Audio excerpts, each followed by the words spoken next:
для таких вот, как мы, здесь горит костерок.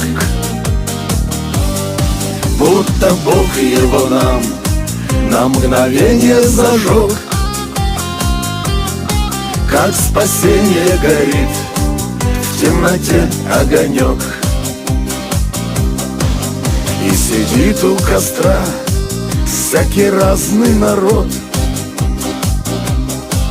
молчаливо сидит в ожидании рассвета. И не хочется слов, пусть душа отдохнет.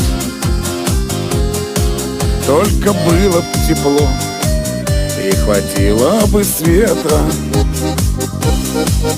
А закончится ночь